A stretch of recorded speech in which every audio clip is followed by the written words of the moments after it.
What's up, y'all? This is Prodigy Tha Kid. This is my quick 10. Quarter tank of the gas going 80 on the highway. Pops told me to slow down. Well, I mean, I grew up on like every genre of music. By the time I was like 6, 7, 8, I was learning to play the guitar, and then that turned into 20 other instruments, and then I really got into rap like 10 years ago when I was like 9. I started making my own music from then on my little iPod Touch. I taught myself how to make beats. I would record like with my little headphones in like a closet or wherever I could really find that had like good soundproof. From then on, I was like, yeah, this is something I want to do for like the rest of my life. So I'm trying to keep that going.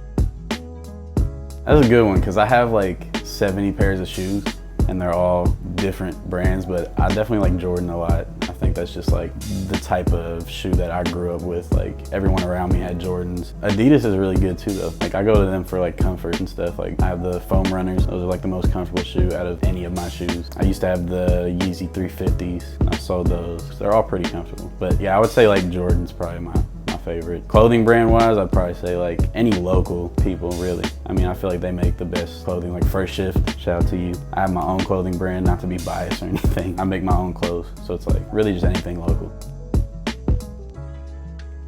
In terms of my music, I would probably say really just this year alone, put out my album 150. I've had people tell me it's like the best concept album out of Louisville. That means a lot to me. So when I put that out, that was definitely like a big moment for me. I've had a lot of like bigger shows this year, going to Atlanta in December to perform this year alone. And I've also been making the best music I've ever made in my entire 10 years of making my own music. So I feel like this year alone is just a big moment, and I hope it gets better and bigger every year.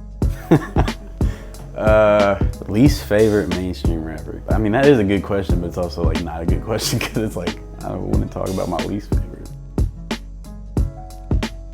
I feel like my least favorite right now would be Rage, but the beats of Rage beats are ridiculous, but I just feel like they all sound the same. I even just started making Rage beats and I love making them. So it's like, right now, I'd say right now, like Rage is probably my least favorite, but like, I'm never like the mumble, like the real mumble rap, like where you really can't understand what they're saying. I used to not like Playboi Carti a lot, and now I love Playboi Carti because I can actually understand it now. But like when it comes to like people who really just don't say anything, that's probably like my least favorite subgenre.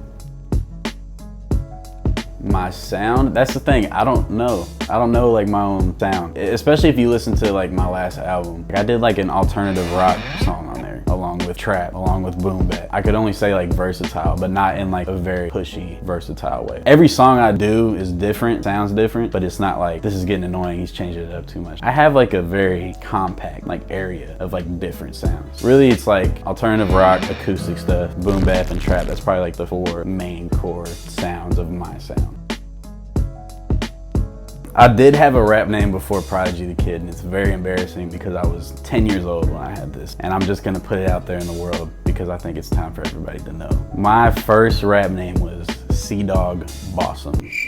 That's Bossum with 3 S's. It was Boss and Awesome with C-Dog. Because my uncle called me C-Dog like when I was growing up. And, like I made an Xbox like account and he was like, what do you want your name to be? I was like, I don't know. He was like, all right, let's just put C-Dog. And I was like, great. And then from then on, like it just carried. And I honestly had that name until freshman year of high school. It was wiped off the face of the planet. And now I just brought it back because I felt like it. I don't know what my rap name will be. I feel like this one's probably gonna stick. You know, one of my favorite rappers ever is Prodigy from Mobb Deep. My mom also used to call me a prodigy, so it's like I kind of have to like give those flowers to my name. I don't know. If anything, it would probably just be like my legal name, but I also feel like that's very weird. I like to keep things private in my like personal way. I feel like Prodigy Tha Kid's gonna stick, so I wouldn't know what my other rap name would be. Yes, I had a few songs off my last album that I thought would be people's least favorite because I had that album for almost a year until I put it out. I made it only in the first 2 weeks of quarantine from March till December, January. The more I listen to it, I'm like, I don't get tired of any of these songs, but in terms of like a mainstream thought process, I feel like Roadkill, which was a very deep song with your boy Trent, that's his rap name. And then I got a song called Blood, which is more like story driven. You have to like really lock in and listen and see what I'm saying. I had like the most hood dudes I know. They were like, bro, this is going crazy. And I'm like, what? I was like, I thought you would like, you know, this song or this song, but those two songs are like, it's like people's favorites. It makes me appreciate it, but it's also like, what am I gonna do with these next, you know, songs and stuff? It's like, what are people gonna like? I definitely had a few of those. And then there's songs where I think it's gonna blow up and then they don't. Like, I didn't think Modelo was gonna get 50,000 streams, but it did. So that was like, okay, now I see what people enjoy and like. So it's a fun process. I have my own brand. It's called Louisville's Greatest. It started off as like a clothing thing, but now it's kind of like my record label. I don't have anybody else on there. It's a weird situation, but clothes, I'm about to make a magazine for the brand. We already have like demos of those, which are really, really fire. I'm excited to put those out because it's like, I don't know anybody who's making a magazine in Louisville. Not trying to brag or boast or anything, but I think it's just something cool to like see. So doing the magazine, clothes, I want to get into jewelry. I know a few friends that are like making grills and stuff now, and I'm not super big into jewelry like myself, but I feel like making it would be like fun. I don't know, music is mainly my life. Before that I was doing basketball and football. It just wasn't my passion, I guess. Music is pretty much the same for everything that I do. I saw a TikTok the other day and it was like, I don't know if you've ever seen those like floor mats and it's like a city with like the road on it and stuff. It was that, and then it was a tray with like chicken nuggets and macaroni and cheese and a TV playing SpongeBob. That almost made me cry. This is my childhood. Probably like chicken nuggets. That's like, aside from Chick-fil-A, I don't eat chicken nuggets as much anymore because I'm an adult. You can still eat chicken nuggets if you want to. I feel like I have to go for a question that like hits all different bases. Like, can you dance? Can you relate? Can you vibe? I feel like the hard part for really any part 1 through 4 by Kendrick Lamar, it's always a moment for me. I don't think there's going to be any more the hard parts in the series because there's only 4 chambers in the heart. It's super deep because it's Kendrick Lamar. I remember when that came out, I was a sophomore in high school. It was right before Damn came out. I remember sitting in the lobby with my friend DJ and he was like, you know Kendrick Lamar just dropped a song, right? And I was like, you're lying to me, but okay. And it had like 6 beat switches and he was just talking that talk. So that was a moment. I feel like you can dance, you can vibe, you can relate.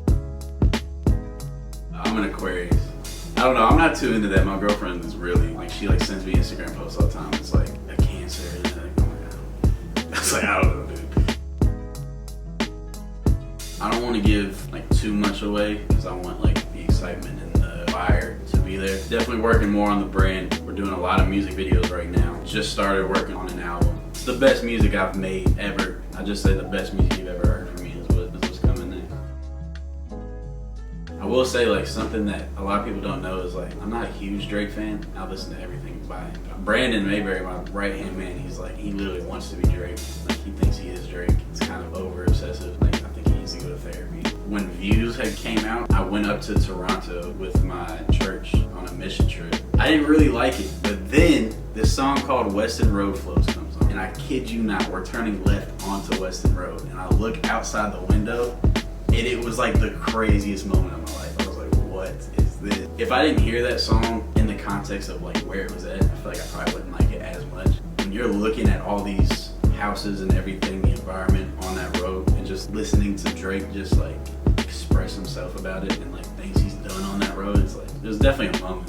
It was crazy. Not a lot of people know that. I feel like it's a cool fact about me. Really just my music is just 100% my life at that moment. You know, I talk about God, I talk about Jesus in songs, you know, but it's like, I don't want to be put on like a high pedestal for people who like are trying to get into Christianity and the faith that, you know, I have. It's like, I don't have it all figured out. Nobody really does, but it's like, it's objective, but it's subjective at the same time. Like, it's your religion, it's your faith, it's your journey. I don't want to be a bad influence in any way on somebody who's trying to get into that, and when I'm not perfect, you know, so it's like, I'm not a preacher. I wouldn't want to say I'm a Christian rapper. I feel like I would just say I'm a rapper that's Christian. I just talk about what's real, and God and my faith is a part of that. I also don't just want to come off like I'm holier than thou. Oh, I'm a Christian rapper, I don't curse, I don't, you know, but it's like, I mean, I have my moments, you know. Plus, I'm like, right now, I'm just like, I'm focused on my faith. I'm also just trying to make great music. I don't want to be too pushy in that, in the music, and I also don't want to be like, don't talk about it at all. You know, I'm just talking about my life.